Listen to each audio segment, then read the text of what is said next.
Hey everyone, Alex from Shade Gaming here. Like you, I've spent a substantial amount of time reviewing healing guides on Wowhead and Icy Veins and watching various YouTube videos to learn how to better heal. And while most of that content is good, I find that it is often geared towards optimal play, more advanced players, or it's just too much information to absorb when you're first trying out a new healer or while trying to get better with your current healer. In this video, I'm going to provide the basics that you need to get started with your Holy Priest or to continue improving on your current Holy Priest gameplay, specifically in Dungeons and Mythic Plus content. We're going to do this all in under 5 minutes, so get ready for some speed. I want to thank everyone that's been tuning into the content and has recently subscribed. If you find this video helpful, please consider hitting that subscribe button and giving it a thumbs up.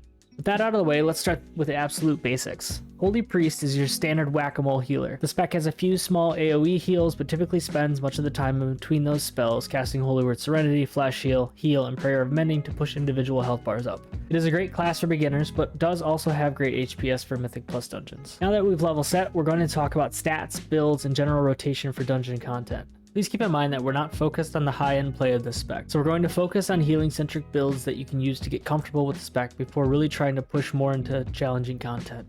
There's only one rule of thumb here: eye level is king. Always take gear that is at a higher eye level, especially when you're first gearing up your priest. Eye level equates to higher intellect and stamina, which provides you stronger heals and more health to survive dungeon mechanics. There are a few conditions to this statement worth considering though. Having your 2-piece and 4-piece tier sets is often worth keeping lower eye level gear because the tier bonuses for Holy Priest are quite strong. If you have any gear with sockets, those actually provide several eye levels worth of stats and may end up being better than a similarly statted higher eye level piece of gear. The only other stat worth prioritizing, but not at the expense of eye level, is haste. Haste is an important stat for most healers in dungeons because it reduces cooldowns, speeds up hot healing rates, and allows you to cast spells faster. Transitioning into our builds, there are really two healer focused builds to look at. Both builds are pretty similar with minor differences depending on if you're leaning into Lightweaver or into Miracle Worker. I'll link the two builds in the description in case you want to import them later. Let's start by looking at the Lightweaver build. For both builds, I run a similar class tree with minor switches depending on the affix. For now, this class tree should work generally for most content. When we look at the spec tree, we're going to take Holy Word Serenity,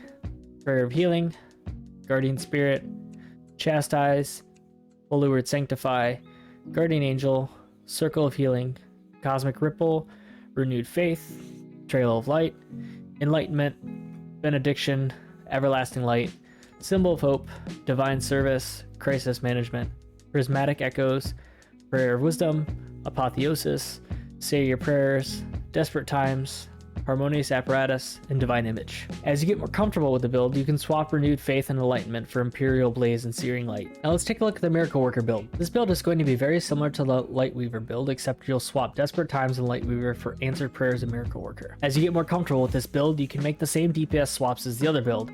You can also switch the 2 points in Answered Prayers and put them into Burning Vehemence. Both builds are great for newer healers. I would say that if you're brand new to Holy Priest, I would lean towards the Miracle Worker build because it provides you additional on-demand strong heals in case your group is not respecting mechanics or if you fall behind in your healing. Now that we've reviewed two of the common builds, let's quickly review rotation. For single target, your priority will be the following: keep Prayer of Mending on cooldown, use Flash Heal when experiencing minor damage, use Holy Word Serenity when experiencing higher amounts of damage. If there's a lot of damage that you can't keep up on, such as a bleed or you know high incoming damage is coming, use Guardian Spirit to help sustain them and heal them back up quickly. Once you've used all your Holy Words, you'll use Flash Heal or Heal to continue keeping the target alive and to reduce the cooldowns of your Holy Words. If you're using the Lightweaver build, you'll build up stacks of Lightweaver and then use Heal. For AoE target, your priority will be the following: keep Prayer Mending on cooldown, use Holy Word Sanctify, use Circle of Healing for minor healing and Holy Word reduction, use Holy Word Serenity to fill large health damage gaps on individual targets. Once you're out of Holy Words, cycle between targets using Flash Heal. Remember that Flash Heal and Heal will provide a percentage of healing to the previous person you healed, giving you a sort of pseudo cleave healing. If you're using Lightweaver, you'll build up stacks of Lightweaver and use Heal. That's it. We've covered the basic items that you need to start your Holy Priest. Now all that's left for you is to log in and start healing. Remember that as you begin to get more comfortable with Holy Priest, you can then begin to look at optimizing your stat weights and your build to lean into more damage. However, remember that your damage is worthless if you can't keep your group alive, so make sure you find a good balance. I hope that you found this content helpful and learned something new. Let me know if you have any questions, thoughts, or feedback, and if there's any other healing content out there that you'd like me to cover.